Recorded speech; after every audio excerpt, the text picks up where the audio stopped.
If you work in quality control at a candy factory, you know strict safety regulations come with the job. It's why you partner with Grainger.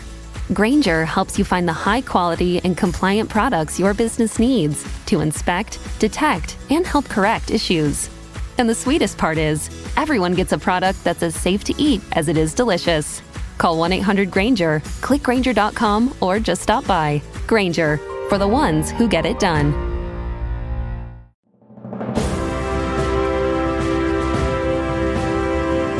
Hold your ears, folks. It's showtime. People pay good money to see this movie. When they go out to a theater, they want cold sodas, hot popcorn, and no monsters in the projection booth. Everyone pretend podcasting isn't boring. Turn it off. Turn it off.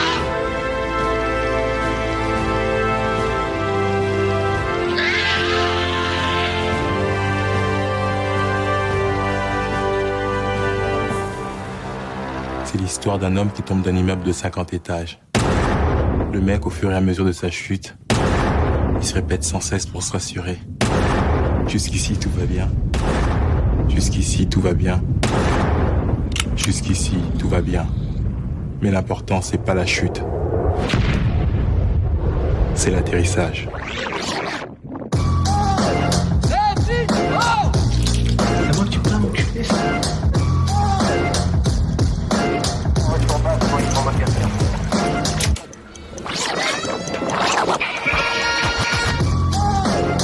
Non, putain, par contre, j'essaie de prendre moi. Tiens, arrête.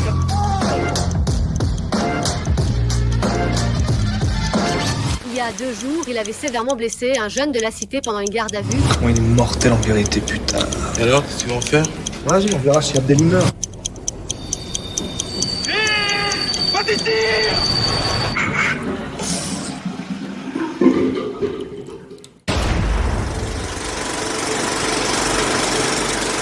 Welcome to the Projection Booth. I'm your host, Mike White. Joining me once again is Ms. Judith Mayne.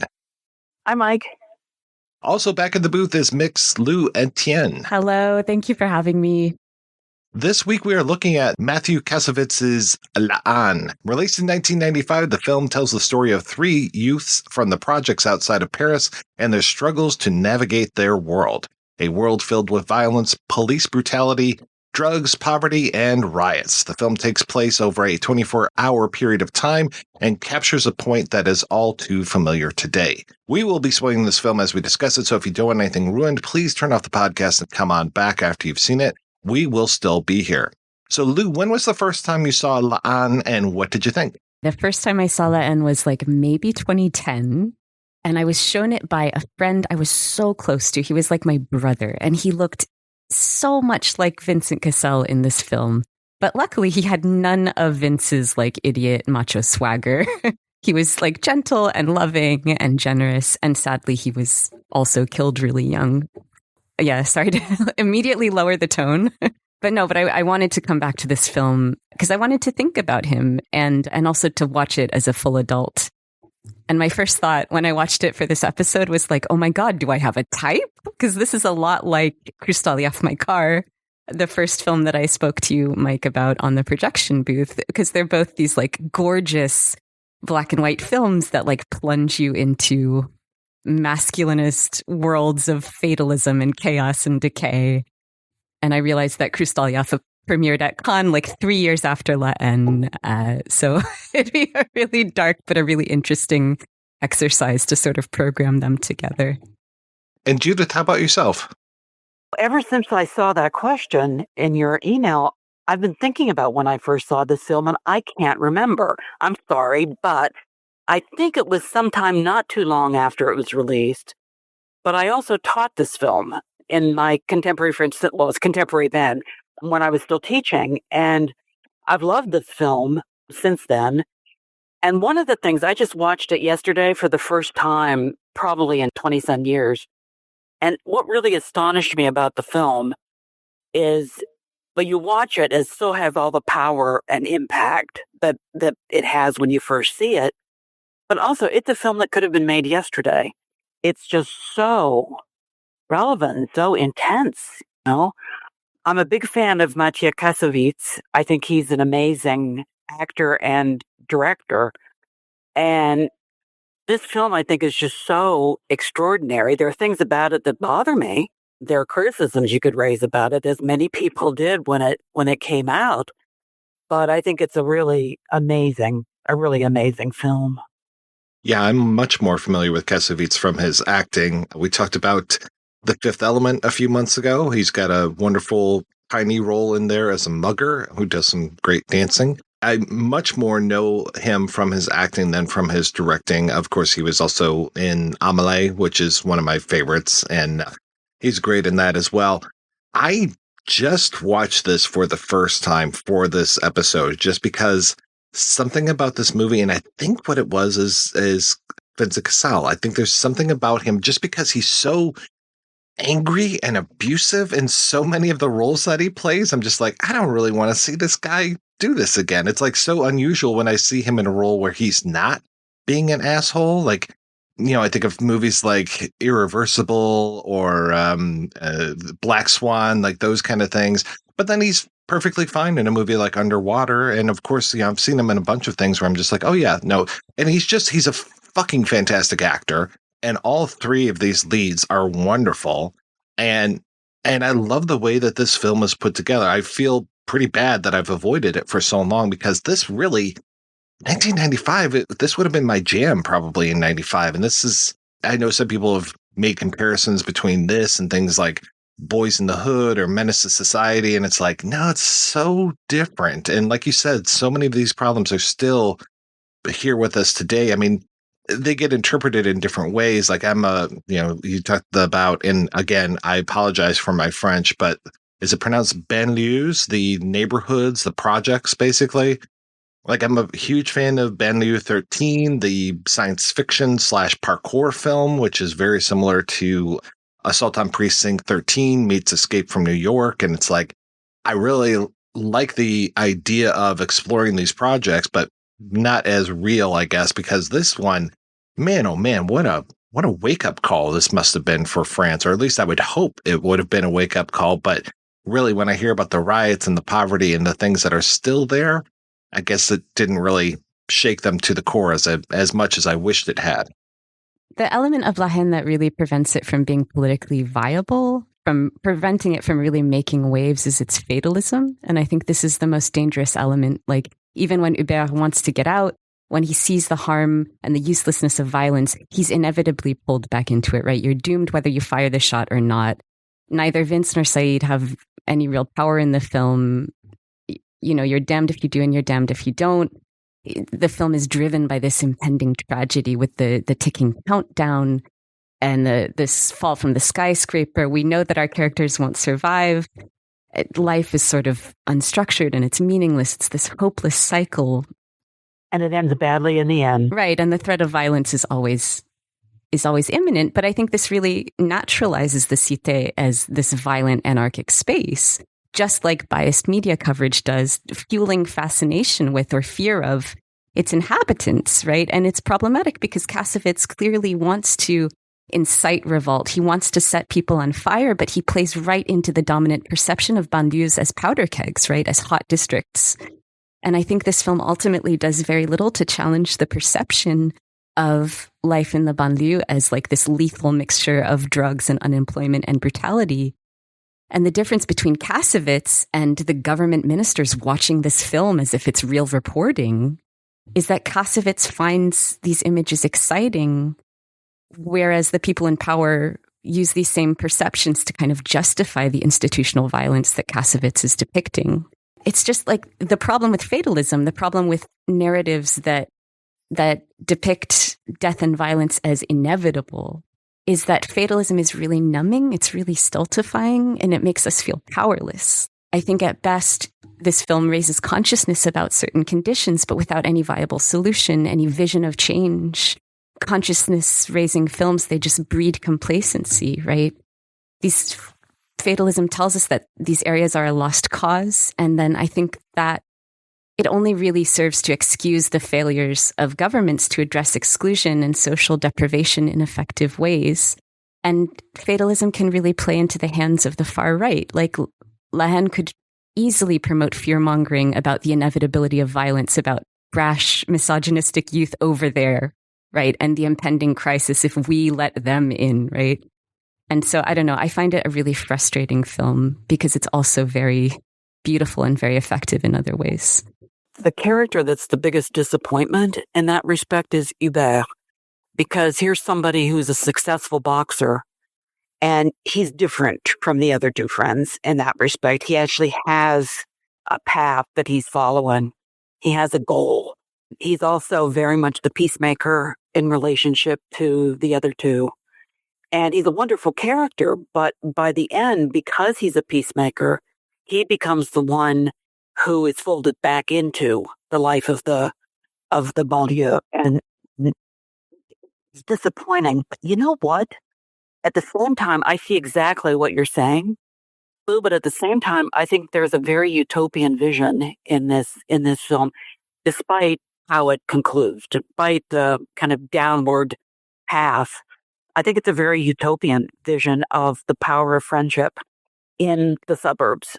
And the fact that you have this close relationship, not just between someone of African descent and someone of probably North African, Arab descent, but also a Jewish French person is really, that's not something that you see represented all that often. And I think that there's a fantasy in this film that the three of them represent the possible coming together of disenfranchised groups. But of course, that doesn't succeed at the end. But just the very fact of them coming together and the interactions between them, despite the context for them, the interactions between them are really wonderful. There's something really powerful about watching these connections between these three very, very different people. But I do think Hubert is the one who's distinguished by what he wants and what he does. And the fact that he's folded back into the banlieue is very much part of that downward spiral. You know, you mentioned, and of course it's mentioned throughout the film, the story that's told at the beginning, this guy falls off a roof and he watches, everything's okay, everything's okay, everything's okay. And then he splats on the ground. I actually don't like that story very much. And maybe that's why, because it's so fatalistic. Because the thing that I think is more interesting is not the final destination. It's the process of how you come down. And in that process of falling down, of coming down, you see the interconnections between these people in ways that are really powerful. And as I said, I think it's somewhat utopian. I definitely agree that the film betrays Hubert by having him really resist this kind of racially coded masculinity that Vince really fetishizes in him, and the film to an extent really fetishizes in him. But in his death, I mean, in Vince's death and in Hubert's repossession of the gun and in him perhaps shooting it, it both affirms Vince's belonging as like a brother worthy of avenging, but it also reinscribes Hubert within this discourse of violence and retaliation that he had denounced throughout the entire film, right? And it also makes a racist move of naturalizing black male gun violence in a character who had spent the entire film rejecting it. There's a lot to commend in their friendship, but I think it's also a little bit problematic the way that the film really goes out of its way stylistically to embed us in the white character's imagination and in his fantasies and in his desires, and not giving us that interiority and that it's psychology for the black or the Arab characters. The film sort of follows Vince in his fetishizing of Hubert's body, in his blackness and his masculinity. For example, in the scene where they enter the boxing gym for the first time, Vince is sort of whispering to Saïd, like, look at Hubert, I bet he's really mad. And the camera really glides toward Hubert in this very fetishizing slow motion, and we see him spotlit under a single light bulb, and he's boxing, and the chiaroscuro effect really, shows his muscles. And I don't know, I wonder about the extent to which the film still reduces Hubert to his body, even though he's the most philosophical character. He's always sort of reinscribed within discourses of the body. Vince will always say things like, oh, I'm not like you, Mr. Black Hercules, right? Whereas with Vince, we get a lot of interiority, we get a lot of psychology. And so the film sort of does, in a way, reinscribe the racist trope of like white man equals brain, whereas black man equals body. It's a very ambivalent portrayal, I think, of their friendship. Vincent is white, but he's also Jewish. He's also ethnicized, if not as strongly as the other two. And mostly that does happen through the home setting because you see the menorah, you see the Jewish grandmother. Interesting how, aside from him, the only Jewish people represented in the film are old people, the grandmother, and then the old man in the restroom who tells the story of Grimalski. It's a risky move on the part of Kassovitz, who is himself a French Jew. It's a risky move to try to establish these connections between three. You could say an African-French identity has something in common with Maghreb, a North African French identity, because they're both products of colonialism and post-colonialism. You can't say the same thing about Vince's Jewish identity, but there's a connection, and that's what I think is part of the desire of this film, is to establish that connection between Vince and the other two. I wonder how much that had to do with the very controversial reception this film had. Kassovitz was criticized roundly because he's not a part of that culture. He came to it as very much as an outsider. Now, I think ultimately, the film has to be judged not on who he is, but on what the film is and what the film brings to our understanding of identities in post-colonial, post-Holocaust, we have to say too, French culture. And in that respect, the story of Grunwaldzki it's very peculiar. It's a little bit like fell down, everything's okay. Everybody else goes out to, I'm sorry, I can't say goes out to take a shit. Everyone goes outside the train car. Listen to me, I sound like a prude. Everyone goes outside to defecate. But Grunwaldzki is so preoccupied with not putting his body on display that he basically misses the train. Evidently, one misunderstanding that many people had about the story about Grunwaldzki and the old man in the bathroom is that he understood it to be a story about Jews being sent to concentration camps or death camps during World War II. He says very specifically they were going to Siberia. And so Polish Jews found refuge temporarily in the Soviet Union, in Russia, but they were then forced by Stalin to become part of these work squads in Siberia. And many of them didn't survive, but it was also a chance of survival that was not offered by death camps. And so in that sense, it was a chance for Grunwaldzki to find a future, to find life, instead of freezing in the cold as he did. He doesn't say, I don't think, where they were when the train stopped and they all got off. But you do sort of wonder, why didn't Grunwaldzki walk around or find somebody? You can't do this with a film. You can't say, oh, why didn't he do this and why didn't he do that? But there is that element of a kind of passive expectation of what is going to happen to him, both in terms of not being willing to get back on the train because he doesn't want to show himself naked, and missing out on the chance to avoid the possibility of liberation. It's funny that the movie starts off with the so far so good joke. I think that's the first VO that we hear on the film. We end with that. It also comes up in the middle. There's also the story that you're talking about. There's also the joke about Batman that comes up, where a person is beating up a nun and says, you're not so tough, Batman. It's interesting that one and the flight, the falling story, both of those, Vinz says, I've heard that joke before, but with a rabbi. And I'm like, oh, okay. So, but it is an interesting way to talk us through to lighten the air with these jokes, but the jokes are so depressing and the stories are so depressing. Like the idea of the Grunwaldzki story that you're talking about, like, yeah, this is pretty funny. This guy was trying to follow the train, but he kept dropping his pants and he kept pulling up his pants.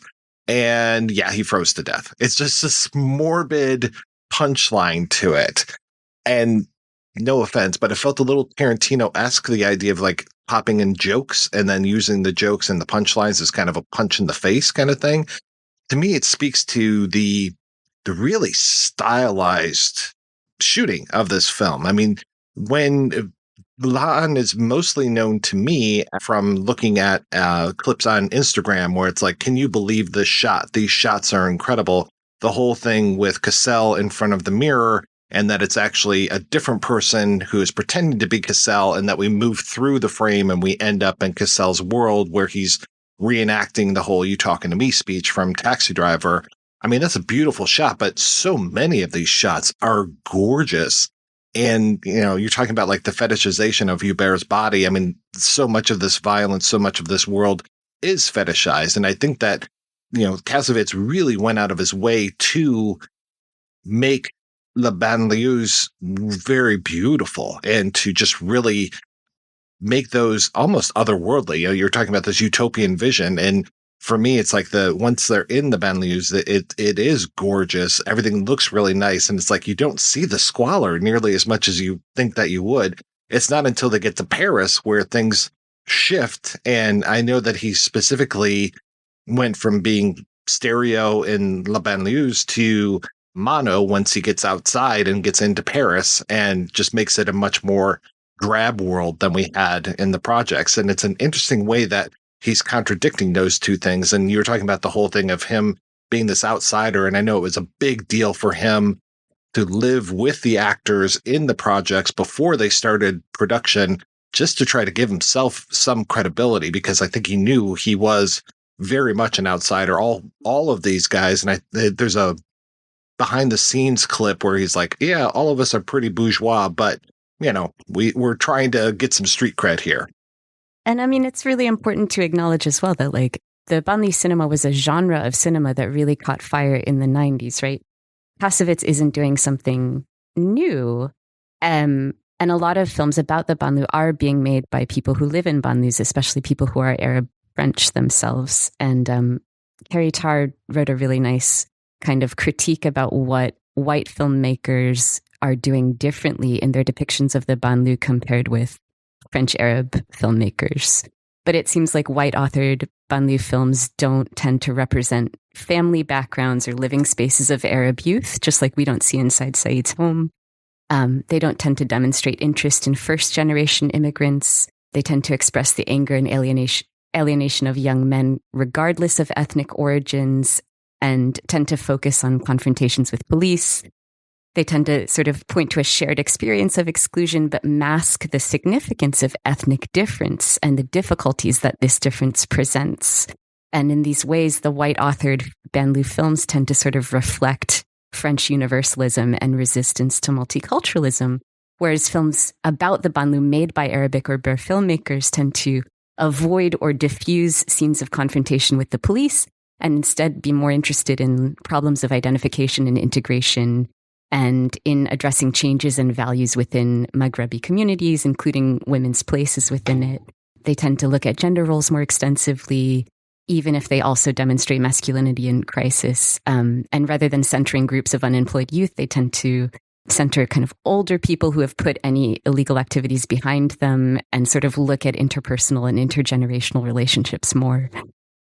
Going back to the Grunwaldzki story, talking about intergenerational relationships, it's interesting that like Vinz is coded as Jewish, but he doesn't have the same accent as his grandma or his auntie. And he doesn't seem to make any personal relationship. He doesn't seem to make any personal connection or any understanding of the Grunwaldzki story. And most people have read that story as sort of like a reminder of the suffering and the exclusion of Jewish people to sort of lend Vince's anger credibility. But Vince himself seems to really distance himself from Jewishness and instead appropriate kind of ghetto swag and black music, and sort of he shadow boxes. He wants to be Hubert. He has the ring from Do the Right Thing, you know, the Radio Rahim. It would be easy to read the film as a film about the instability of masculinity and sort of the instability of a gender that is always reflective and is always appropriative and is so unstable. Like, it would be interesting to do a feminist oppositional reading of La Haine. Even though I think the film is not feminist, it really revels in misogyny. That also related to that, women are totally imaginary. And I think the only real women you see are the group of sisters sitting together. And I believe that's Saïd's sister. And then the old grandmother and the mother. but they talk about women obsessively. They talk about sex with women. It's like women are completely imaginary creatures in this film. They have absolutely no blood and flesh existence. And I find that interesting because I think the film does try to avoid what would be standard stereotypical representations of the sexism associated with banlieue culture.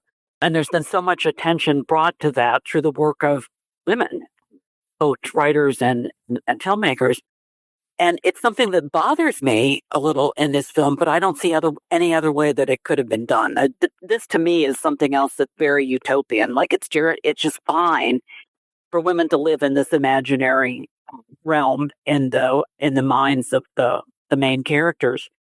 But as long as there's no real grounding of women in any kind of substantial way, except for typical motherly or grandmotherly role, like getting the vegetables for dinner and picking up the wrong one. I mean, it's just very purposefully dissociated from any female sphere that might exist in the banlieue, which I find disappointing. But at the same time, I do think the film is trying, and this may be a naivete of the film, it's trying to avoid the kind of typical sexist representations of men in banlieue culture.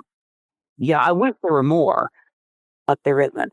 However, the one male character who does acquire a certain kind of, I hate to use this word, dominant presence, is Vincent himself, because, when it comes time to show how tough he is, he can't do it. He not only can't kill the skinhead, and by the way, you know who that is?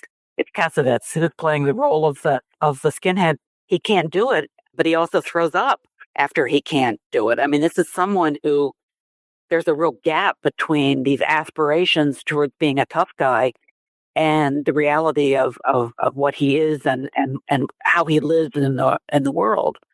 He may talk a lot about violence, but he can't abide it. Doesn't he keep his gun in an oven, too? Kind of a domestic sphere type of thing? Most of the time, they're talking about fucking each other's sisters or mothers. And then I think we see Vinz's mother with a sewing machine. Then I want to say we see Saïd's mother or aunt with a sewing machine as well. So they were so trapped in that domestic space that we don't see them, because so much of this movie is them wandering the streets, the three men wandering the streets. And they run into a lot of people, but they sure don't run into women. They are very much hidden from view. No. Yeah, and the women they're very circumscribed, obviously. The rare times that you do see women, it's always cooking and sewing. But there are films about the banlieue that do things differently, right? You could look at films made by Arab French women about the experiences of women in the banlieue, like Zaida Gorab-Valta's film Remember Me, which was made a year after La Haine. You could, if you wanted to do a program of films that sort of look at white outsiders' perspectives of the banlieue and then complicate those perspectives, you could also show La Haine with Céline Sciamma's film Girlhood and sort of then have a conversation about the colonial dynamics at play when these directors come in and build their careers on stories of marginalization, but without arguably making any tangible benefits for the people being represented on screen.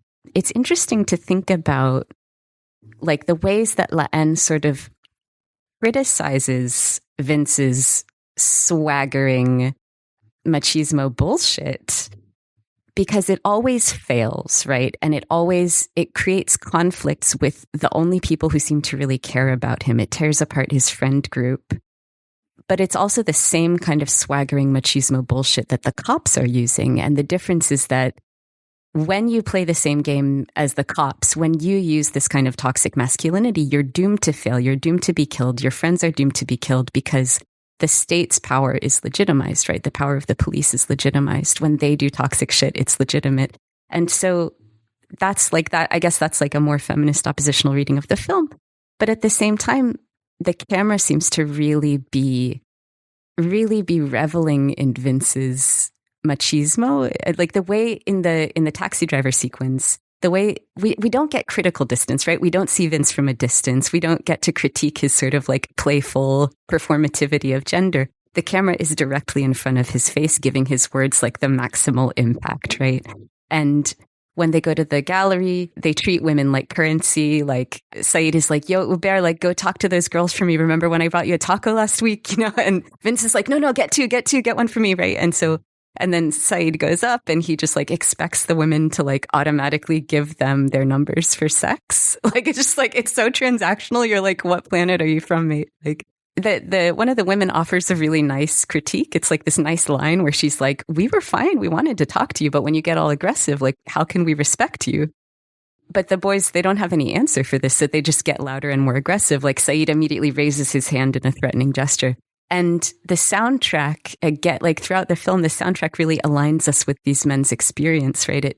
It rises and it gets more aggressive in the gallery sequence as their aggression builds. And it cuts off right when they leave. So the film is irrevocably always, and often very beautifully on the side of these three boys, right? Really implanting us in their brains, especially Vince's.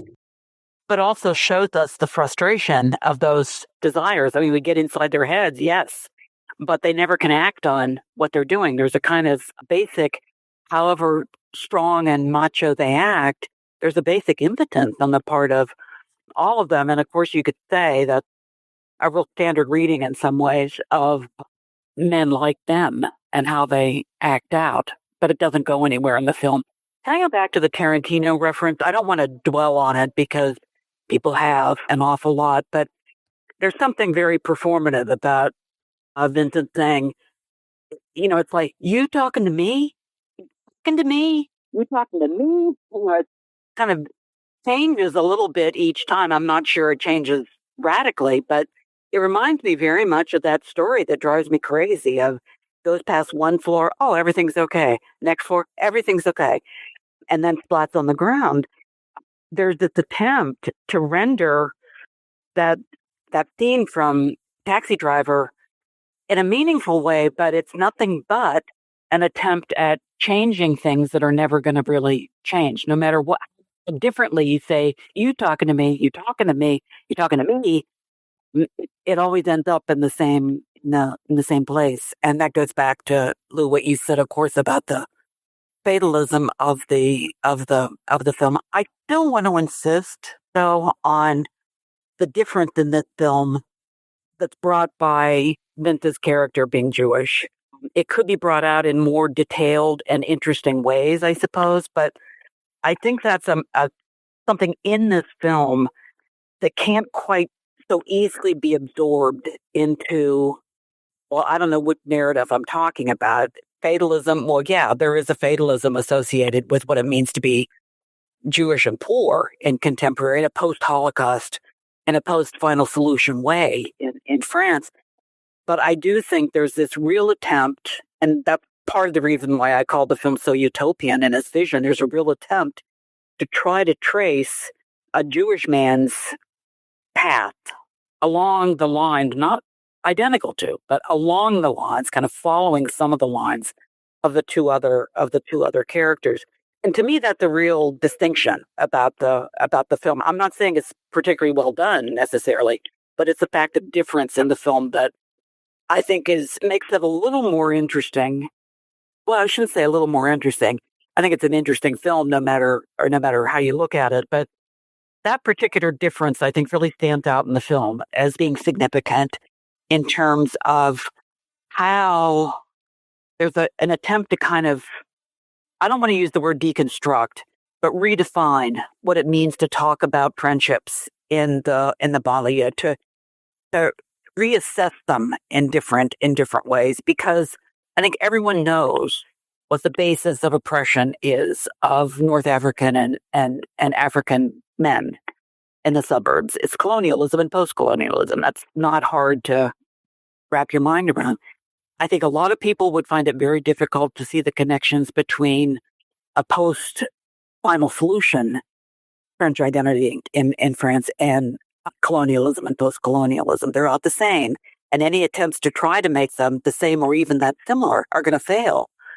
But there is an attempt to create that connection in this film. And I find admirable, but even if it doesn't go anywhere, the insistence on Vince's vulnerability in those last scenes with the skinheads I find that you could say that that's adopting one of the standard ways of looking at Jewish men, especially in a post-Holocaust era, that is as weak and insufficiently manly and etc.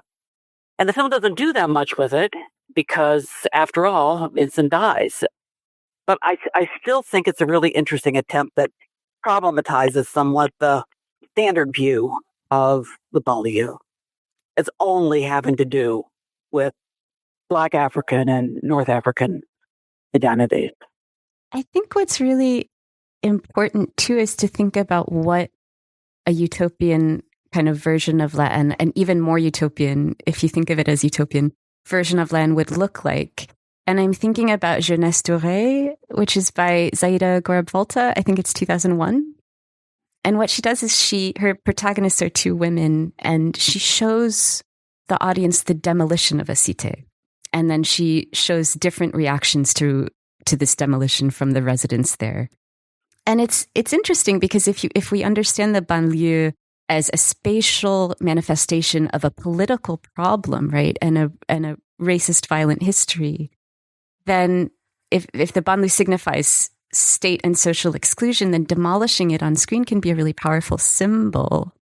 And that can be utopian, perhaps. And there are other films like 100% Arabic, which show the banlieue to be like really rich with history and memory and community, and a place that's often joyous and really effectively can combat religious fundamentalism, unlike the French government, right? And other films about the banlieue, they chose not to see the big city at all. They don't make any foray into Paris because they want to cut off the residents from the oppressive kind of spatial logistics of the city and instead focus on bonds within the banlieue. So these are three different kind of ideas of what a utopian banlieue film could look like. And they're all sort of interesting, productive alternatives to representations like La Haine. A film can be really utopian when it explores what equity could look like, what revolution and its results could look like, and what a world could look like without spatial and racial divisions. And there are oppositional films out there. There are utopian films out there. But the films that get awards like La Haine will keep showing people in power visions that they recognize, right? Definitely a problem with this film, yeah. The other very disheartening thing for me is just like I was saying, there's very few women present in this, but there are kids, there are younger men that hang out with the older men. Like we see them on the rooftops. We see the one kid telling a pretty bad story, talking about stories again, telling that story to Vinz about this celebrity, and he doesn't know who the celebrity was, and the story just really doesn't go anywhere. But it's like this whole bonding of the younger generation with the older generation, and just seeing how they're still going to be stuck in this no matter what. It feels like none of these kids that are hanging out with the three friends just here or there or anywhere. And I do appreciate that the kid that's telling that story, the way that he just kind of throws himself out of the trio when he thinks that there's going to be trouble. And he's just like, oh, this doesn't look good. I'm out of here, and just yeets himself out. But yeah, that whole idea of like, this is so cyclical and will just continue to go. And there's only one good cop in the whole film that we see who... Well, barely, yeah. And I know there was a real concern from Kassovitz as far as I want to show that there's at least one decent cop, so I can't be basically accused of saying all cops are bad. And same thing with when it comes to like, oh, well, I made sure that there was a good black character as well as a drug dealing black character because I don't want there to be accusations that all black people are drug dealers. So I'm like, all right, I understand where you're coming from, but it's just, it feels a little semi-insincere as far as I have to do this so that I can't be accused of something else. It's like, stand by your guns and just have these characters be these characters. The one supposedly partially sympathetic cop, I think is not really. I mean, I do think the view of the cops in this is, despite what, and it's disturbing to me that Hubert says that, that, oh, there are good cops and bad cops. No, there aren't. In relationship to the banlieue, there's no such thing as a good cop.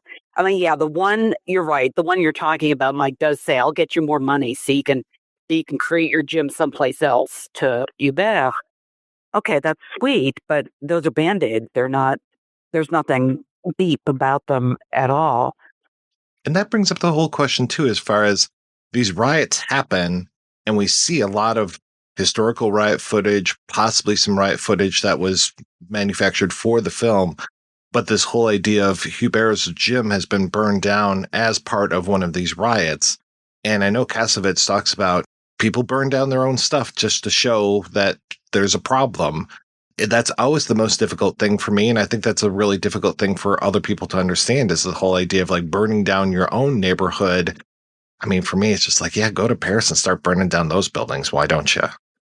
I mean, yeah, the gym has been, we're told that it's been decimated. We don't see exactly what that means in the film. I think that those scenes of violence in terms of the banlieue itself are relatively restrained. I mean, there's a big boom, at the beginning of the film, but I'm not sure why that is, because the demonstrations that led to the deaths of various individuals, including the one who's singled out in the film, those were pretty raw and pretty intense. Hubert's suspicion that Vinz was involved in burning down his gym, I think it's just a symptom of like a greater theme in the film, which is that everything is breaking apart, everything is falling down. There's nothing you can depend on anymore, right? Identity becomes unstable. Not just Vinz is kind of exaggerated like self-defeating performance of masculinity, but also like the drunk man Vincent Linden who can't express his own name. No one's ever really sure like which Farida or Mohammed people are talking about, because there are like different ones in the cité. And our identity is also really unstable. Like as viewers, we're sort of placed in mirrors, or we're figured as art exhibits. And there's this like uneasy reflective aspect of the film where it's sort of like structured like a mirror. It's split halfway through between the Cité and Paris, and it begins and ends with the same story. So there's that reflection. But like logic seems to be breaking down as well, right? Like, how did a car get into a gym? Why is there a cow in the Cité? Language, right? Like language is breaking down too, right? These interactions seem so meaningless. Jokes aren't funny because you've heard them before. Stories have no point. And yet throughout, there's this longing to connect, right? In references to other films, there's so much intertextuality in references to American music. And the Grunwaldzki story is about two men, trying to grab a hold of one another. And you sort of see that image reflected in the blow up of the two hands almost touching from the Sistine Chapel. It's like blown up against the wall. And it's right when Vinz is like, oh, like go off without me. I don't need you guys anyway. He's standing in front of a sculpture of two hands that look like they're about to cut him. So I can't tell if that's threatening or tender, but yeah, it's a world in disarray. Well, that's just it. It's always on the verge between the two. There's never anything that is solidified into one single thing. It's always could be this, could be that. It's ambivalent. It's contradictory. But what happens with those ambivalences in the film and what happens with those contradictions is another question entirely. I love what you're saying, Lou, about the reflection, and especially that the movie really starts with the reflection, but it's so odd that it's the Earth instead of the moon inside of the reflective. It's basically like a puddle that you see the Earth reflected in, and then it gets hit with a Molotov cocktail, because it looks almost like we're in space. We're talking about that story of the guy who's falling, so good so far, that kind of thing. And then you see the Earth and you're just like, oh, it's almost as if he's falling towards the surface of our planet. And then instead, what we see coming in, at first, it looks like it's some sort of a meteor or something that's going to crash into the planet. But then you realize it's a Molotov cocktail and it lights the entire screen on fire. And that's when we learn that the Earth was a reflection inside of the water. Gorgeous, gorgeous shot. But I love like what you're saying as far as the reflective nature of things. Right there in the first major shot of the film, we have that reflective. Yeah, and I think this really speaks to like the political inadequacy of the film too, because it's like, oh, I'm going to show you an image of revolution, right? This Molotov cocktail coming to the Earth. But also, like, what are we supposed to do with that? The Earth is blowing up. That doesn't inspire anything in me, right? It just tells me I'm about to die. I wanted to get back to the point that you made earlier, Mike, about the way that the film is divided into, like, Kassovitz apparently wanted to shoot one episode in color, the other in black and white, one in 35 millimeter, one in 16, but instead we just have the Cité by day and Paris by night. The Cité in these long traveling shots, which require an establishment in space, right? You need to lay down tracks. Whereas the city, Paris, is shot on foot with a handheld camera. And then, like you said, Mike, we have this mix between stereo and mono. And in the Cité, we have like short focal distance, so the characters are really integrated into their wide surroundings in their long takes, whereas in Paris, it's long focal distance to detach the figures from their backgrounds. The whole environment changes, and it really naturalizes problematically this division between Paris and between the banlieue, and it sort of really entrenches this division that I think is harmful, because if we assume that this division is natural, if we make films in which this division is so palpable, then it makes it easier for people living in Paris to ignore the other side and to assume that it really is a foreign country and it really is not their problem. I think making films in which the division is so stark, it rubs me the wrong way. It seems dangerous. It is stark, but at the same time, I feel like when we get into Paris, it's like we've been dropped in a completely different world, a completely unfamiliar world. And that scene in the apartment building, I'm sorry, this is going to show my age and my formation, but I felt like I was in a Godard film, that we were plopped right into the middle of like something like Masculine Feminine in terms of the kind of ridiculously exaggerated antics of the guy who's staying in the apartment. And even the art gallery, to me, looks so much like a joke in a Godard film. There's nothing about that Paris that is recognizable, I don't think is recognizable, unless it's in the most abstract sense of, it's a filmic representation of Paris. Now, I don't know if other people get the feeling of Godard like I did, but the art gallery certainly is like this. Let's find a completely irrelevant, frankly, irrelevant to almost anybody in the world space, and plot that into the film. It gives Paris kind of an unreal distance in the film. It defamiliarizes Paris in some ways. I mean, it makes it a strange entity, and frankly, I find Paris more threatening to them, the three of them, than the banlieue is, because it's so unfamiliar and so it's threatening. It's very unsafe. Right, which emphasizes that these characters don't belong there, right? But that's not necessarily a bad thing, I think. But it, as a critique of the Parisian environment, yeah, they certainly don't belong there. But who does belong in Paris, except for a 60s filmmaker like Godard or Peter Kassovitz, right? Yeah. Yeah, I mean, you've got, of course, the stock shot of the Eiffel Tower, but I love that too when Saïd is like, oh, watch this, and he snaps his finger like he's going to turn off the Eiffel Tower, and he does it a couple times, and they're just like, oh, get the fuck out of here, and then they all walk away, and then the tower goes, and it's just like, yeah, you can't really capture that magic, sorry. That's a good point, yeah. Can we talk more about Asterix? You brought him up in your discussion of the Godard-like elements of yeah. That's right. He reminded me a little, too, of, speaking of Tarantino, of Paul Thomas Anderson and the character that Alfred Molina plays in Boogie Nights, where they go into that strange space and this guy's just unhinged, and you're just like, oh man, get the fuck out of there. This guy is no good. And then when they find out that the weed that they sold him was shit anyway, it's like, you came all this way to buy weed from this asshole. But yes, Asterix is fascinating to me, and the whole them trying to even find his place, that's such an ordeal that they have to go through.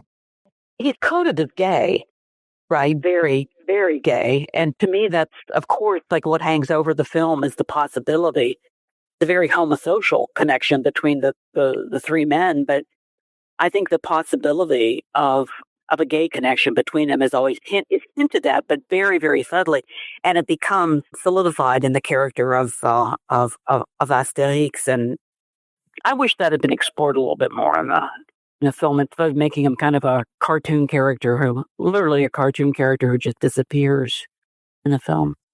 I think there's a great opportunity to do like a nuanced, sexy gay La Haine. Like, I would love to see that personally.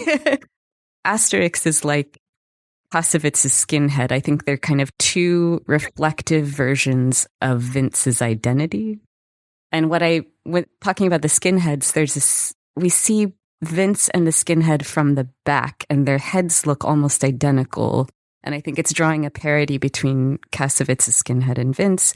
And they're also really mirrored when they're both coughing and vomiting at the end of that sequence. They're doing it in the same way on like opposite sides of the screen, but at the same height. But Asterix is sort of also an interesting parallel of Vince. Like Asterix is also doing this kind of goofy posturing of non-white masculinity with his nunchucks, right? And he's reckless and he's out of control. And he's like a heightened version of the qualities that are driving Vince apart from his friends. But unlike Vince, Asterix is totally in charge. He's at ease with his surroundings, with his body, with his gun. And Vince is chastised and infantilized for touching Asterix's gun. And Asterix then immediately like grabs Vince's gun and reveals complete mastery over it, right? He fools Vince into thinking that he's so tough he can play Russian roulette. And it completely invalidates any power that Vince felt.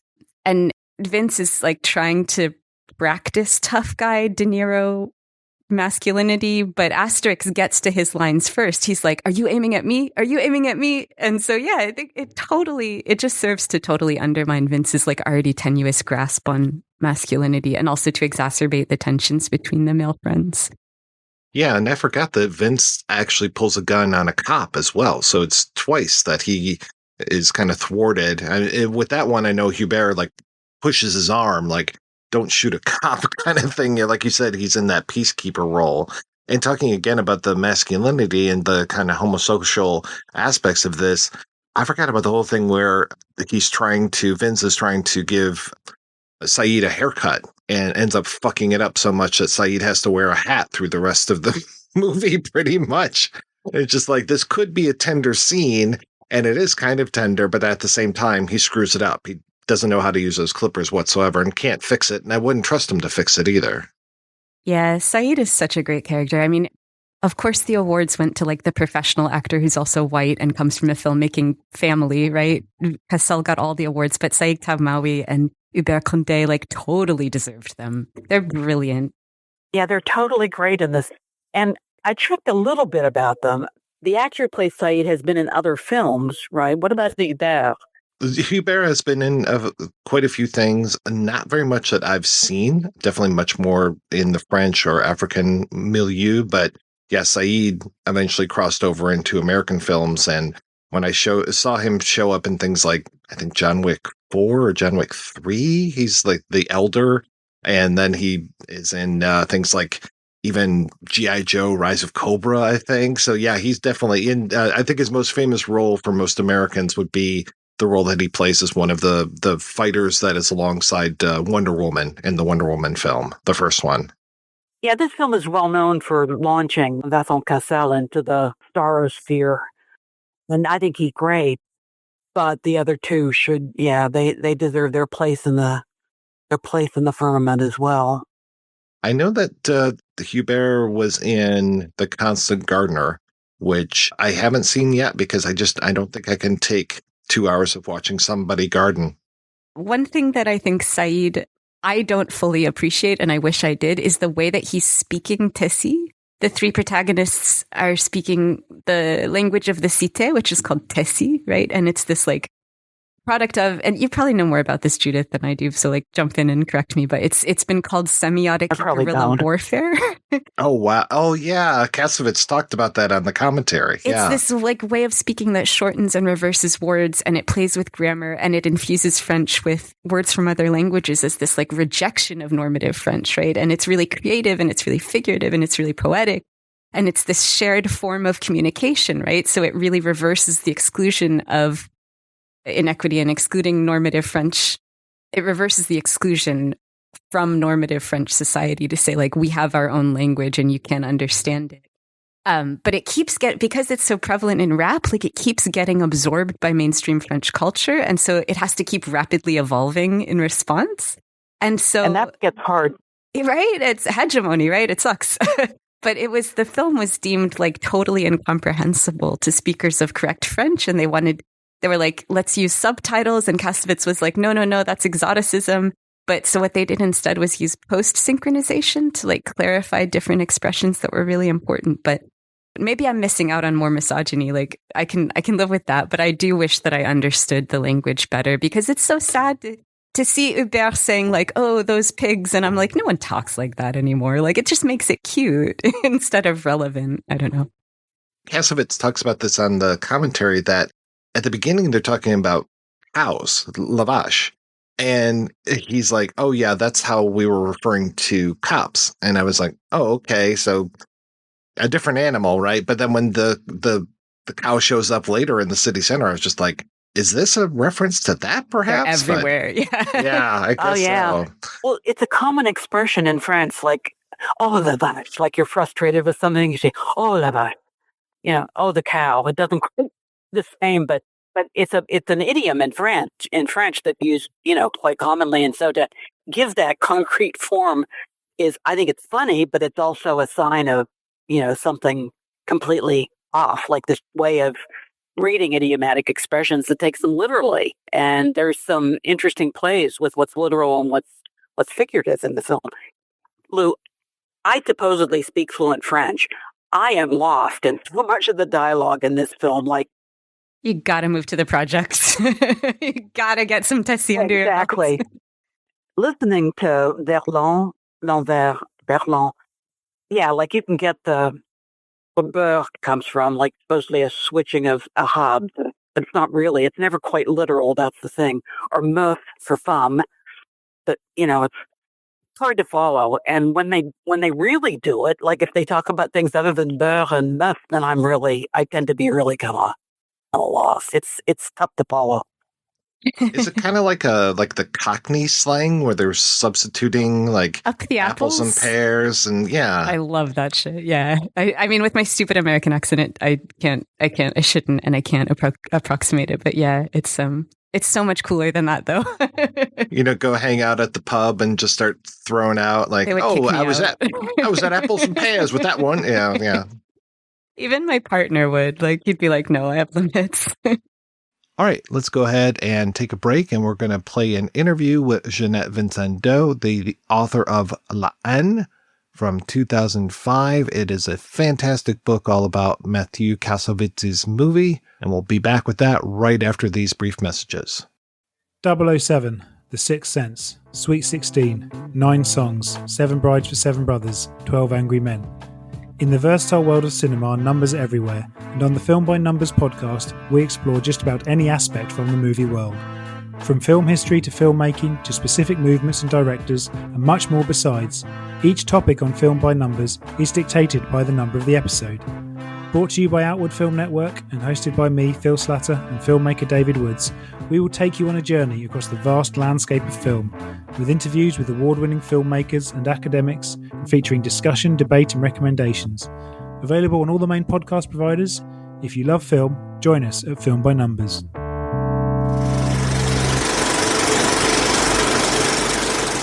So I was very surprised to learn that you had written about La Haine, and fantastic book, by the way, because I usually associate your taste more with Melville, Pepe Lamoko, Brigitte Bardot, and then La Haine just seems to be an outlier. But so I'm so curious, why did you choose to write about that? I chose to write about La Haine because 2 reasons, really. One is in terms of the cinema and what I was teaching, that this is a film that students loved, from the moment it came out. And I've been teaching it almost nonstop. I mean, I've stopped recently, but, for decades, really. And I was always surprised at how relevant it seemed to students. But when I first decided to write about it, which was, a few years after the film had come out, I first wrote an article in a collection in 2000. And then I expanded it into a book, which came out in 2005. And the interest of the film and the fact that it never ceased to interest myself, but also the students, I thought there is something interesting in this film. The other reason was more autobiographical, is because I was myself brought up in the suburbs of Paris, and I was seeing this new phenomenon of what people call the film de banlieue, la banlieue being the suburbs of Paris. And I thought, well, I know about the banlieue myself because that's where I come from. And I was interested to confront my own knowledge with the representation in the film, if you like. And then when I wrote the book, as you may know, there's an annex where I talk about visiting the place where it was shot, which was a bit traumatic. And I realized then that the kind of suburbs that I had known was very different from, because when I was a child, it was earlier, and the sociological makeup of the Parisian suburbs was different. So, and I have more recently, I have written also about other films that are set in the suburbs of Paris. So, as I say, it's both. I suppose it's both a scholarly interest because of the films, and especially La Haine as a particularly interesting film, and also and my own history, was a way of kind of looking at it with that perspective. It's interesting. We recently spoke about Two Men in Manhattan, and that begins with that story, kind of the United Nations, and showing, what is it, the Jewish boy, the Italian boy, and the Irish boy. And then you come over to La Haine and you get the Arab man, the Jewish man, and the black man, the African man. And to have that kind of mix again is very interesting, but such a world away from where we were in 1959. Absolutely, yes. And until the 1960s, the French suburbs were, more like villages around the city. And then they hugely expanded in the 1960s because of the modernization of France and the kind of economic boom of what is known as the 30 Glorieuses, the 30 glorious years, where, between basically the end of the war and the early 1970s.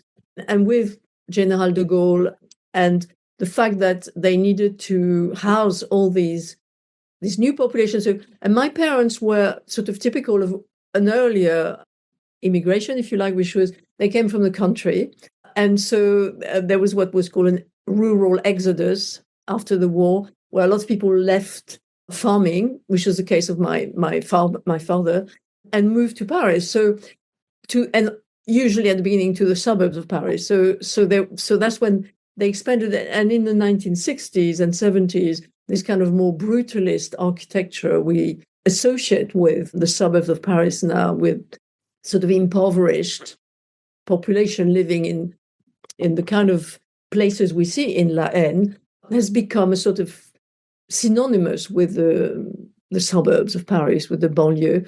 But in the earlier times, it was kind of very different. So when we see in La Haine, which was made in 1995, there is this trio of young men, as you said, and a white Jewish, North African, Boer, and black, and it corresponds partly to some extent, although the film is tragic, of course, and there's a tragic ending, and it depicts very difficult social background.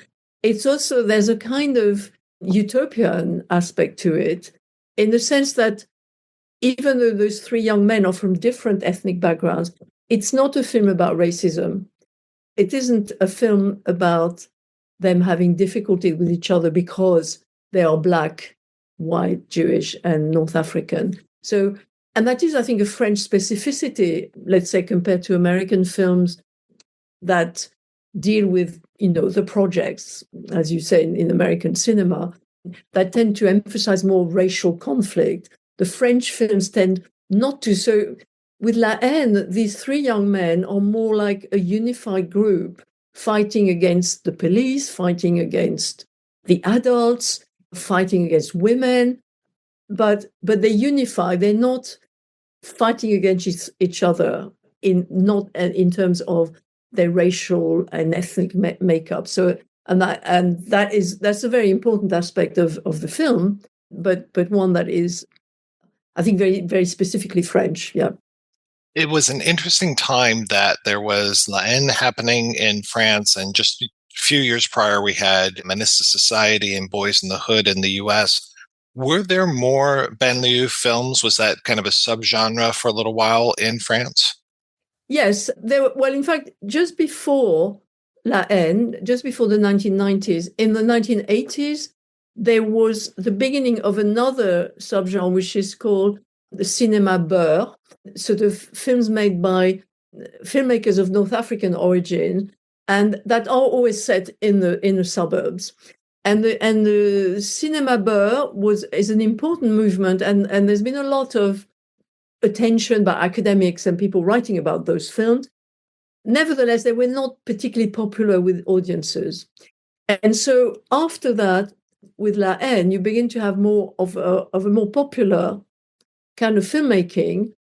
But what is interesting is that I think La Haine created a subgenre in which it is almost unique, because although there have been others that have followed La Haine, actually none of them has ever equaled its level of the combination of kind of sociological interest and popular success. So, and until possibly in 2019, there's a film called Les Misérables by director called Lajli, which is often seen as a kind of a new La Haine, which to some extent it is. But I think, interestingly, La Haine continues.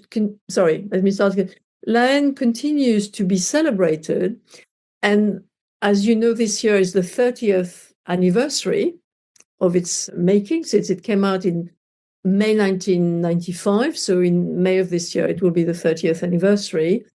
And the celebration has already begun, including there was a stage musical that Matthieu Kassovitz put together and which I saw in Paris at the end of 2024. So that film has been endlessly worshipped and celebrated and imitated, but somehow never quite equaled. So you have derivations, if you like. There are comedies mostly and things like that, but not somehow. I think it really remains unique. I have to ask you about the musical. Can you tell me what a musical version of La Haine is like?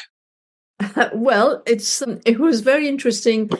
I mean, and we had a little surprise because at the end of the show, suddenly 2 or 3 people jumped on stage, and there was Matthieu Kassovitz himself and his children, I think.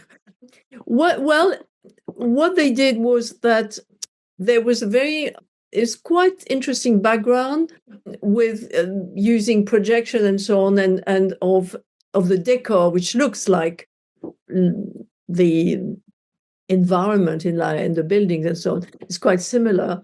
And then a number of scenes are expanded, if you like, and sung. So people are singing and dancing. The dancing is more, as you can imagine, more like break dance, and the music, is along the lines of rap and hip hop music. It was actually rather interesting. Some of the scenes were really very much like lifted out of the film and very, very similar. One difference, I think one thing they've tried to address is the recurrent criticism that La Haine is very much a male orientation. So we have these 3 male heroes, and then the women are very marginal to the story. In that sense, it's quite similar to the Jean-Pierre Melville film. And so there is, for example, there was a very attractive scene with a female singer, which definitely was not in the film. But it remained marginal. It was quite so. The visuals it's in the visual spectacle evoked La Haine through the decor, and then there were scenes with people acting out scenes from the film, with 3 young men from, as you have them in the film. I think it was quite successful. It doesn't really add much to the film, but if you're interested in the film, it's worth seeing. I know that he was intending to take it it has a rather limited run in Paris, and was intending to take it to provincial cities. I think it did quite well. I don't know if it's yet gone elsewhere, but it's certainly, I think yet another manifestation to me of the fact that the film itself has become like a myth as well. It's sort of, it's no longer just a film. And when it first came out in 1995, it was called a phénomène de société, a social phenomenon, because it went beyond being just a film. You know, politicians watched it in the Élysée Palace. It was shown in schools. They, you know, and as I know from my own experience of having taught it at university where I was teaching, but also I was invited to many schools in the UK to talk about it because it was on the program for students doing French to go to university. So I went to a lot of schools, and over the years, I realized at one point that I was talking to students who were not born when the film came out, and yet they loved it. And one of the questions I always ask them is, why is this film relevant to you? You know, what do you see in it? Because it's an old film. For them, it was like a very old film, black and white, with no stars. Well, of course, one of them, Vincent Cassel, became a star thanks to it. And they all thought it spoke to them, that it was still relevant to them. And these were people from, you know, rather privileged schools in London, in the UK, not at all from the same background as in the film. And yet they saw it as talking to them, these young people, their anxieties, and the fact that the film is very thrilling. It creates this kind of urgency in a number of ways. They also thought that, of course, the black and white images made it more timeless, which is true. So with my students, we did experiments of looking on the DVD. You can find some scenes in color as it was originally shot. And when you see it in color, all the students said, "Oh my God, it looks so dated." And partly because they thought, oh, their tracksuits look completely dated, which of course escaped me, but they could see that. And they said in black and white, it makes it kind of, timeless. And so both socially relevant, but also timeless. And I think that's one reason why the film has done so well. It's really got to be tough for anybody picking up those roles in the musical or any place else just to, I mean, like you said, this movie made Vincent Cassel a star. I mean, Saïd and Hubert are no slouches either. All these performances are amazing. And to try to hold a candle to those has to be very difficult. Well, of course, one reason I think it worked is that when you're seeing a musical on stage, your perspective is very different because you're seeing an ensemble. And they did try, and they were, because they used video projection as well, there were a few moments when you had some close-ups and you could see their faces. But most of the time, it was in a place called La Scène Musicale in Paris, which is an enormous concert hall, which usually is used often for any kind of musical concert. It's enormous. So what you see is an enormous stage with a lot of people. So what the musical did was more emphasize the ensemble and the sort of crowd scenes and little group scenes. So in that sense, the actors were not trying to compete with the three actors in La Haine because they were not individualized in the same way as they are in the film.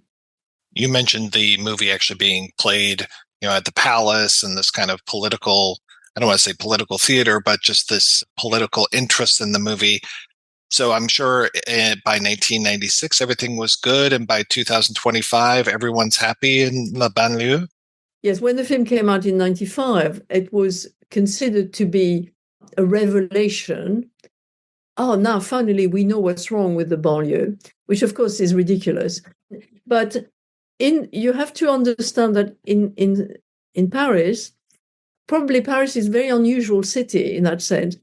There is a very stark division between the city, the city of light and the beautiful tourist city with all the monuments and so on, and what the French call the city intramuros, within the walls, because the périphérique around the city, it's like the city is still a medieval fort, which is separated from what's outside. And there's a real division culturally and spatially between the center and the suburbs. And recurrently, politicians since the 1960s are saying, we're going to solve the problem of the banlieue. And then occasionally a film like that comes out, which they use as an excuse, in a way, to say, oh my God, now we know what the problem is and we're going to solve it. And of course they don't. And when I was very both amused and depressed to see that when Les Misérables came out in 2019, exactly the same thing happened. So in 1995, Jacques Chirac was president, and he made his ministers watch the film, saying, look at this, you're going to know what to do. And then in 2019, when Les Misérables came out, Emmanuel Macron did the same, at the same time as he didn't do anything to solve it. And so there is a kind of recurrent failure, if you like, to address. Of course, the problems are addressed, but they are enormous. I mean, you also have to remember that the population of inner Paris is actually quite small compared to the massive population outside. Things are the politicians are trying to change things, and in particular, there's a project now running for a few years and was actually boosted by the Olympics, which is called Le Grand Paris. And Le Grand Paris is trying to break down that division between inner Paris and the suburbs, but it's very difficult to do. So they created a lot of new metro lines and kind of connections that are trying to break that fortification, if you like. Although the fortifications around Paris technically have gone they've been gone for a long time, for a century, they still exist in a way, culturally speaking. And what was quite interesting was when you watch films set in the banlieue, which are not like La Haine, we're like more middle-class banlieue, characters always justifying why they are in the banlieue. It's like, why would you not be in Paris? Because that's obviously where everybody wants to be. And so it is a massive social and economic problem. And at the same time as a film like La Haine has become a sort of shorthand to say this is the banlieue. But you also have to remember that it represents only part of it. It represents the more dysfunctional part of it, which now tends to have a higher immigrant population, poorer population, less good habitat, and so on. And of course, there are a lot of other suburbs that are not like that, or even within the same place, as I know, because some of my family still lives in the suburbs of Paris, you might have some very nice areas with small houses and leafy areas, and then there will be a project, as in La Haine, in another place in the same city. And French politicians, especially if they work in the suburbs, they're often very fed up with the representation of the suburb as always violent, as in La Haine, if you like, where there's going to be clashes with the police and violence and riots. So it's the reality of some of it, but it's not the entire reality, of course. But it's the power of that film to become the sort of, when you talk about the banlieue, people think, oh, La Haine, yes. Professor Vincendeau, I'm curious, what are you working on these days? I think last time I spoke to you, I said the same, but I am truly finishing a book about a French filmmaker called Claude Autant-Lara, who was made a lot of films in the classic, very well-made dramas and costume films in the 1940s and 50s, and also the 1960s, less successfully. He made a lot of films. He made more than 40 films, so I'm kind of struggling to contain it, but I've almost finished. And funnily enough, in my research, I came across, one of the films he made was called, in the 50s, it's called Le Bon Dieu sans confession, which is difficult. It doesn't have an English title, but it takes place during the war, and it represents a Jewish character in a fairly racist way. And I discovered Claude Autant-Lara left massive archive at the Swiss Cinematheque in Lausanne, where I did research for it. And I found a telegram from Jean-Pierre Melville, which said, I admire your work, but I'm really disgusted by the way you represented that Jewish character in this film. And I mean, he's right. He was right. And I mean, Jean-Pierre Melville was Jewish himself. And so, but it was quite a nice bringing of the two together. But anyway, I've almost finished that. And then I'm writing a little book for the British Film Institute on Jean-Luc Godard film called Le Mépris, Contempt, which is a film I like very much, and partly because of Godard, partly because of Brigitte Bardot. So I'm kind of be moving into a very different kind of territory.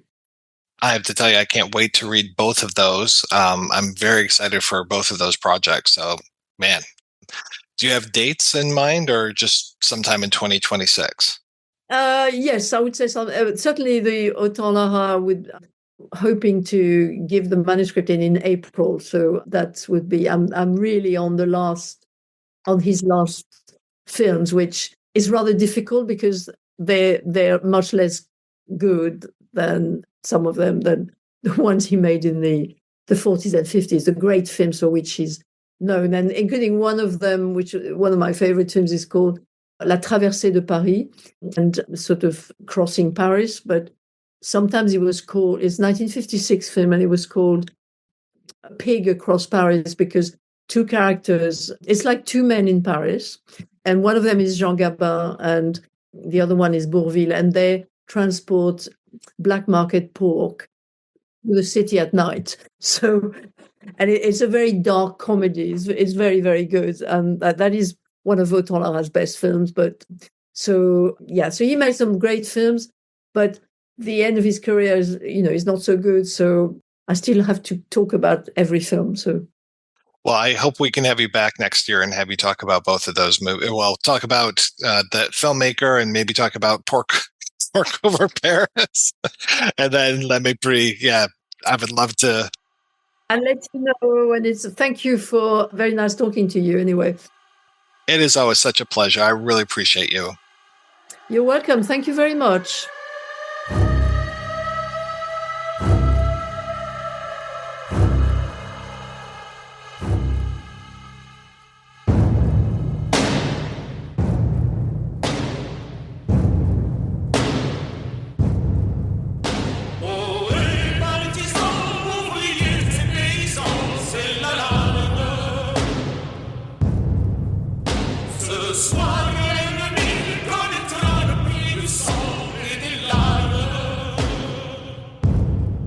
All right, we are back, and we were talking about La Haine. Going back to the Asterisk character, the other thing I found interesting about that, too, is that there's that screen in his apartment where it's the old lady who's yelling at him, and I can only assume that that's his mother yelling, like, what are you doing bringing all these strange people into the house, kind of thing. I thought it was the concierge, but yeah. Is it the concierge? Yeah. Okay. Just another woman who's an obstacle, right? I know. Yeah. And older women really, except for, I don't think Vinz's grandmother is so horrible, but the women are, you never see, except for the sisters, you never see women of equivalent age to the three main characters, I don't think. Yeah, and I screwed up before. I said that we saw Saïd's house and his sister or mother or auntie sewing, but that was Hubert's, so I apologize for that. So yeah, to your point from earlier, Lou, I don't think we ever do get to see Saïd's place. We don't. We see him interact with his brother and sisters. His sister is like out with her friends, and he's like, "You need to go back home." And I'm like, "Oh, great." Yeah. But could we talk about the rooftop? There's something about it that's so powerful, and yet it becomes completely decimated as soon as the police show up. But it's very much like this point of surveillance on the entire neighborhood to be able to look down and watch in a way that that's a power they never really have in their everyday experience. And at the same time, there are, like, Hubert is an insider because they say he lives in the building, but Saïd is screamed at for grabbing a hot dog and kicked out of the space, basically. But that's also a very, I'm sorry I keep going back to this word, but it's a very utopian space that is destroyed. Utopian because it gives them a vantage point that they otherwise do not have on what surrounds them, not only in terms of their compatriots in the Cité, but also in terms of what the police are doing, gives them a vantage point from which to anticipate what the police are going to do next. I found that scene very beautiful and very moving at the same time. Right. Yeah, it's a heterotopia, right? Because the rules of order are reversed, right? They're doing the surveillance, like you say. Yeah, we do get these brief moments of pleasure and bonding in the rooftop and in the park when they're up high. And it's also a heterotopia because they can see the skinheads down below and yell at them.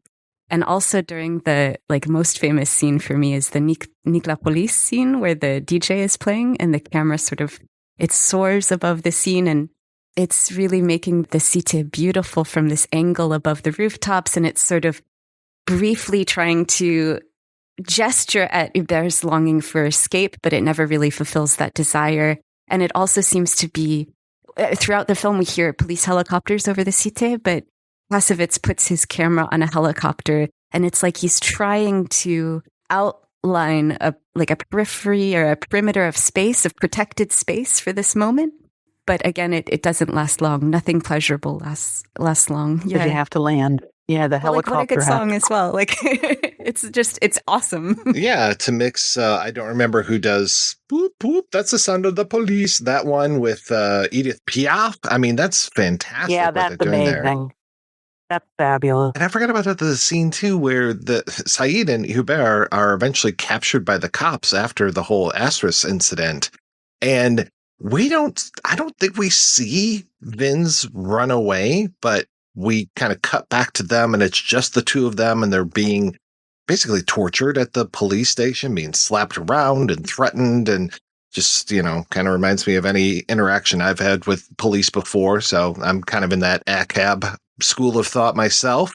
I'm not out hunting them like Vinz is, kind of, again, with that posturing. And what does he do? He goes hides out at the movies. You could possibly say, because there is somebody is wearing a t-shirt that says Elvis shot JFK, you could possibly say he's doing the Lee Harvey Oswald by hanging out at the movie theater while he's running away. But I think it's more of him just fueling his masculinity and this whole idea of the posturing that we've been talking about, because it feels like he's fueled by movies. It feels like he would love to just pop in and go watch De Palma's Scarface. It feels like he's one of those kids that just is like, oh yeah, I'm going to take these monologues from the movies and make them my own, and just, have the Travis Bickle moment, have the say hello to my little friend moment. The Tony Montana type of things. That just feels like Vinz in a nutshell to me.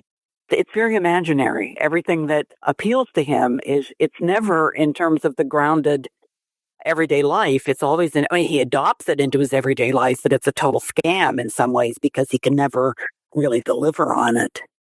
The torture sequence intercut with the movie watching sequence is sort of interesting in that it really shows the Kassovitz's investment in fact showing whiteness, and not in a critical way, but in privileging the perspectives of white men specifically. Because in both the sequences, in the torture sequence and in the cinema sequence, the camera remains so fixed on the eyes of white men. They receive the central framing of full human subjects. Vinz says he absorbs the film. And in the police station, we hover around the face of a white rookie cop who's watching not a screen, but the abuse of a Beur and a black young man. And the camera is fixed next to, just behind him, as the cops demonstrate how to torture and humiliate Saïd with sexism and with racism and with real physical contact. And why do we never see from the perspective of Saïd or Hubert? Why is it important for us to remain locked in the rookie's perspective? I mean, we can ask this question and we can try to answer it, but regardless, the film really performs an act of exclusion by denying us Hubert and Saïd's perspectives. And it just serves to align us with white men, again, as always. I'm really surprised we haven't talked about Abdel, who is the figure that we see throughout this entire film, who was tortured by the cops, and they try to visit him in the hospital at one point. We see a shot at the beginning of him. We see a shot when they go to visit that guy who's wearing that Elvis Shot JFK t-shirt. It looks like he's some sort of offense because he's got all of these boxes in his apartment. I'm thinking that they're VCRs or whatever it is that would be good stolen goods at the time. That we see that there as well. We see him I mean, that amazing shot when they were just waiting at the train station. It looks like they're waiting to go back to their home base, but we get that massive screen made of little screens, and they're all watching that. And that's when they learn that Abdel has died. That's the thing that's hanging over this film so much. You know, you mentioned Do the Right Thing. Like that for me is the, okay, you know, now shit just got real. After his death is kind of the Mookie throws the trash can type of moment. It's like, oh, we now are set on a new path. We have to get this vengeance of some sort. And of course, it's empty. They don't do that at all. And if anything, Vinz gets shot. Yeah, but also like Abdel is never seen alive or heard from, right? True. He's a symbol, not a human. And He is a Vince symbol. really, Exactly. Vince, he really replaces Abdel in the narrative, right? It's Vince's death that needs revenging at the end. I think Vince is really the Radio Rahim character. In another way, it's a way of asserting the primacy of the white Jewish male. That's really smart. And especially like you were saying with the ring. And that really does tie him to that Radio Rahim character, who is interesting that he's kind of that character from Night of the Hunter. You know, he's got the love and hate rings instead of the tattoos on his hands. So yeah, it's funny how these are all speaking to each other. Right. There is no original gender, right? There is no original masculine form, right? It's just an imitation of an imitation. And the problem is like the more you want an authentic gender, the more you have to go looking for it, and the less authentic you feel. You know, it's interesting. And it is funny too that they're at the train station and they were trying to catch the train, and so suddenly it becomes they're the guys who are running with their pants around their ankles, unable to hop on that train. Right, and they don't have our character trying to grab anyone's hand, right? They have Exactly. Yeah, they were on their own at that point. That's when they finally get reunited with Vinz. Vince magically reappears at the station. I mean, I don't think they ever said, "Oh, let's meet up at the train station." And of course, it's a logical place because that's where they would get the train to go home. But and that whole scene where they're trying to hotwire the car, and that drunk is fantastic. I love that Vincent drunk character. Linden. Yes, he's so good.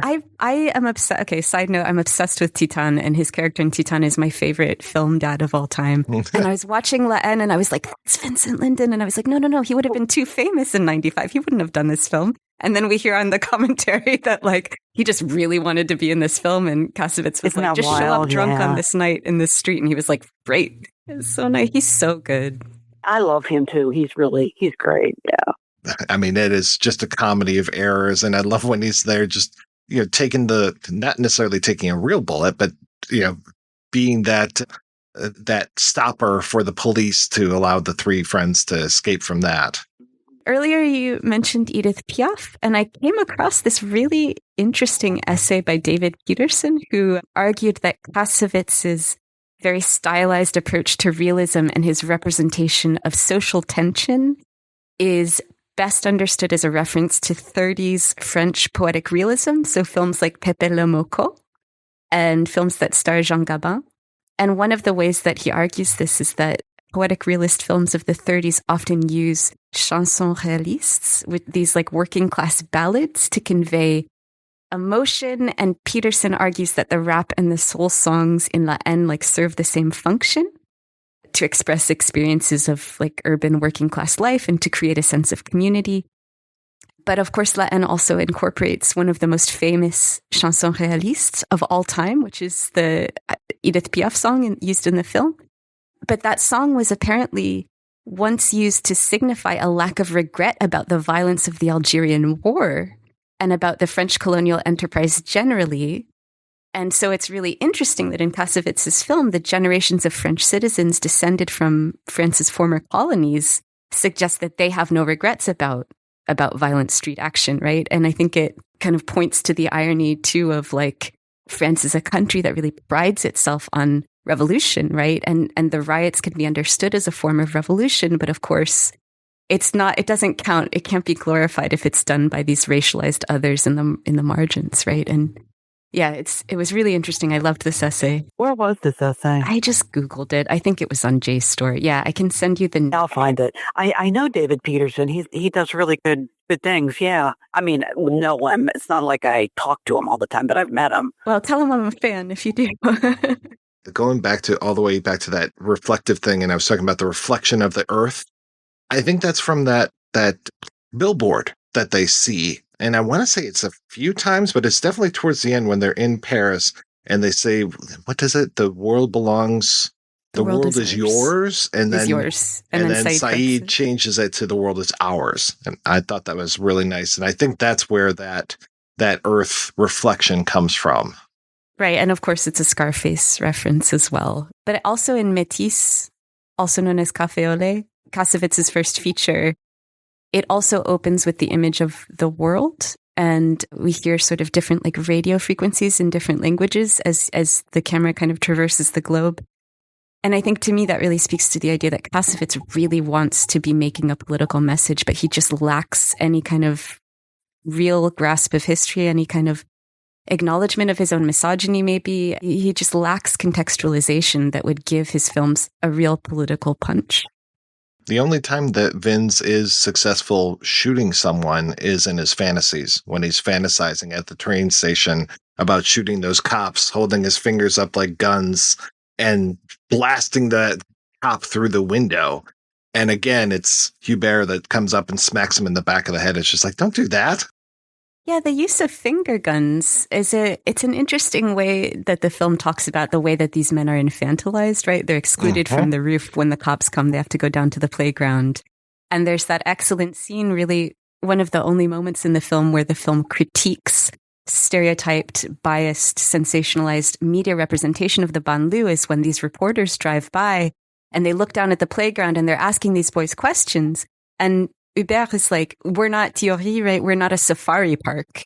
And it's the film really critiquing the way that these young men are presented as savages in mainstream media. And that was such a beautiful moment. And it's one of the only times I think there is real direct critique in the film. But yeah, the finger guns, it's a childlike gesture. But then in the cinema, we also see a kid watching Vinz do his finger guns. And it's so funny because it's a moment where the film feels really conservative. It's like, oh, these kids are watching each other, they're going to grow up to be violent. But I mean, that is kind of the message of the film, right? And it was an interesting inclusion, I thought. Yeah, which again reminds me of Taxi Driver, the way that Travis is sitting there watching that movie and then they'll start like doing the finger guns at the movie screen. I mean, that is so Scorsese as well. And to speak about Taxi Driver, we should talk about Jodie Foster, right? Who apparently saw La Haine. Yes. And thought the Americans need to see this. And she got it distributed in the US. And she was like this huge promoter of the film, which is just a nice touch.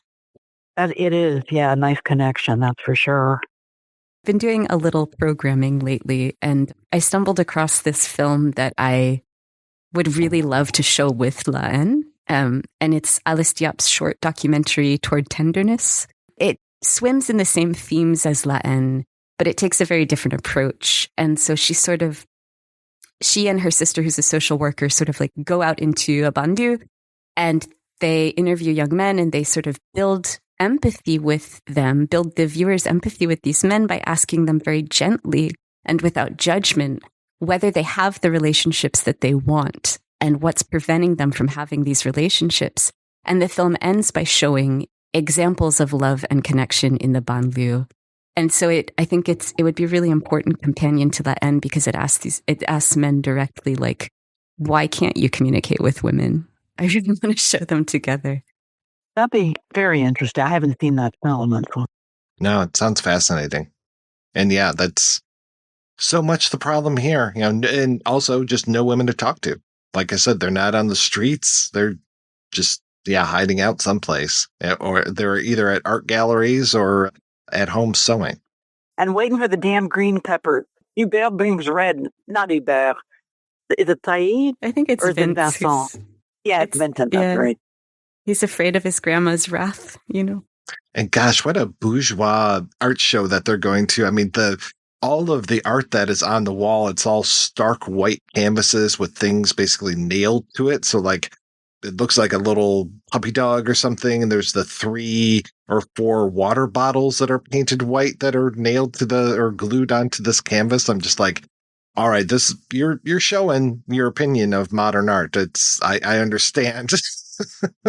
And to have your dad be the gallery owner who just like shrugs complacently and he's just like, the malaise of the banlieue. I think that's a great touch. I love that. That was nice. Yeah. Yeah. And it goes back to what you were saying about surreality in the cité. All right. We're going to take a break and play a preview for next week's show right after these brief messages.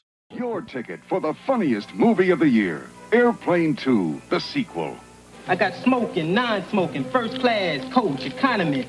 Airplane 2 gives you more drama, more action, and more romance. The word is out. Airplane 2, the sequel, rated PG.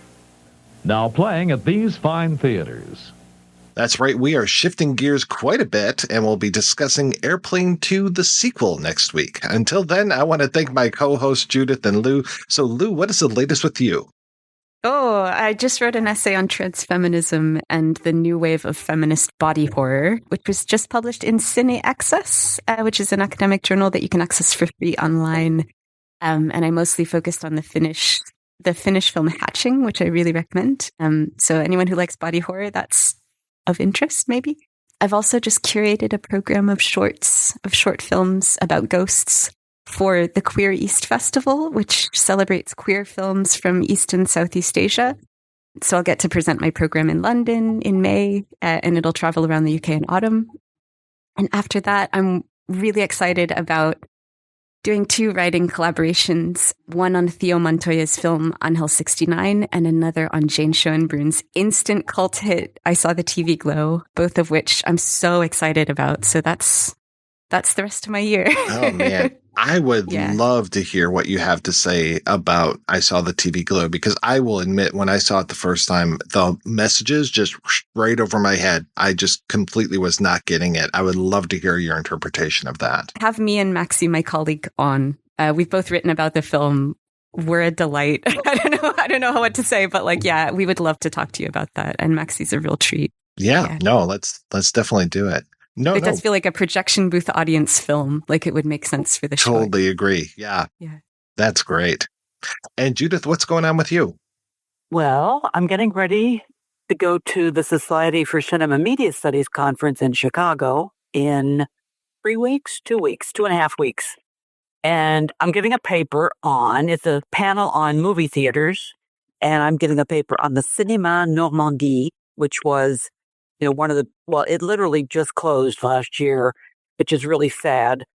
But as you know, the period that I've been focusing on for way too many years in my life is the occupation. And Cinéma Normandie was one of the major outlets for occupation films during the war. And it was in the central occupied zone of the city on the Champs-Élysées. And so I am talking about how the movie theater, that Normandie, was used as a kind of stage for a number of collaborationist fantasies during the war. Everything that happened at the Cinéma Normandie was covered in collaborationist movie magazines. It was one of the first, it wasn't one of the first, but it was one of the big so-called atmospheric movie theaters in the city, where it was called Le Normandie after the famous boat, and it was meant to evoke the feeling of being on a vacation on a cruise boat. And the main room, which I cannot believe I never saw, because by the time I lived in Paris, which was many, many years ago, the Cinéma Normandie had been divided into individual theaters, and any film I went to see at the Normandie was in one of those postage stamp-sized theaters where you had to trod down a whole bunch of stuff that I never saw the main theater. It would make me very sad. But anyhow, so I'm talking about the Cinéma Normandie during the war. Thanks again, folks, for being on the show. Thanks to everybody for listening. If you want to hear more of me shooting off my mouth, check out some of the other shows that I work on. They are all available at weirdingwaymedia.com. Thanks especially to our Patreon community. If you want to join the community, visit patreon.com/projection booth. Every donation we get helps the projection booth take over the world.